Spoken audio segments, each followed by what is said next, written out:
SC వర్గీకరణకు వ్యతిరేకంగా కర్నూలులో మాలల జేఏసీ ఆధ్వర్యంలో రాయలసీమ యుద్ధ గర్జన కార్యక్రమం నిర్వహించారు. కర్నూలుకు చెందిన యాట ఓబులేసు అధ్యక్షతన నిర్వహించిన ఈ కార్యక్రమానికి తెలంగాణ ఎమ్మెల్యే వినోద్, మాజీ ఎంపీ హర్షవర్ధన్, మాల మహానాడు జాతీయ అధ్యక్షుడు చెన్నయ్య ముఖ్య అతిథులుగా పాల్గొన్నారు. ఈ సందర్భంగా మాజీ ఎంపీ హర్షకుమార్ మాట్లాడుతూ పార్లమెంటు సమావేశాల్లో ఎస్సీ వర్గీకరణపై చర్చ జరిపించాలని డిమాండ్ చేశారు. పార్లమెంటులో కాంగ్రెస్ ఎంపీలు చర్చ జరిపించాలని కోరారు. పార్లమెంటును కాదని సుప్రీంకోర్టు తీర్పు ఇచ్చే అధికారం లేదన్నారు. ఎస్సీ వర్గీకరణ మొదటి నుంచి చేసిందంతా ముఖ్యమంత్రి చంద్రబాబు నాయుడే అని హర్షకుమార్ తెలిపారు. తెలంగాణ ఎమ్మెల్యే వినోద్ మాట్లాడుతూ మాలలు ఐక్యంగా ఉంటే వర్గీకరణ అమలు కాదన్నారు. ఎన్ని కష్టాలు ఉన్నా వర్గీకరణకు వ్యతిరేకంగా తాను పోరాటం చేసేందుకు సిద్ధంగా ఉన్నానని తెలిపారు.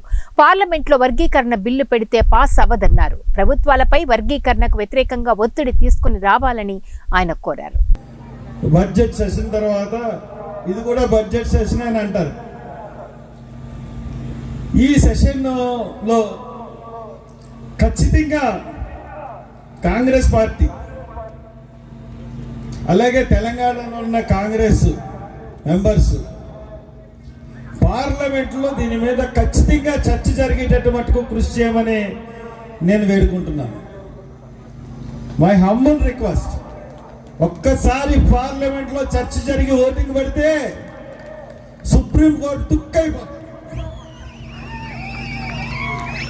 ఎందువల్లంటే రాజ్యాంగం అన్నిటికన్నా గొప్పదైతే రాజ్యాంగాన్ని మార్చే శక్తి కూడా పార్లమెంట్కు ఉంది, అమెండ్మెంట్స్ చేయడానికి అన్నిటికీ.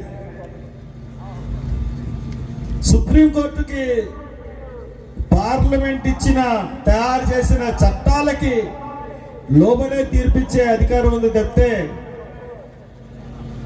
పార్లమెంట్ దాటి ఒక రెస్పెక్ట్ ఏదైతే మాట్లాడుకుంటుందో ఎస్సీలలో మనకు ఏదైతే అందరూ కూడా ఎదురు చూస్తుంటారు. మనం ఇది గమనించాలి.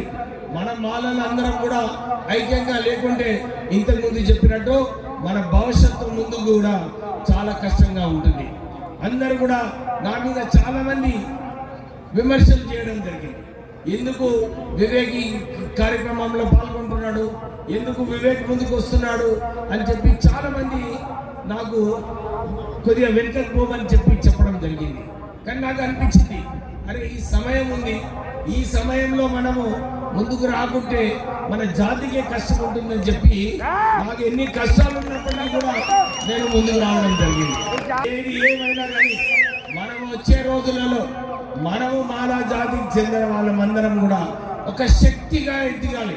ఎందుకంటే శక్తిగా ఎదిగినప్పుడే ఎవరైతే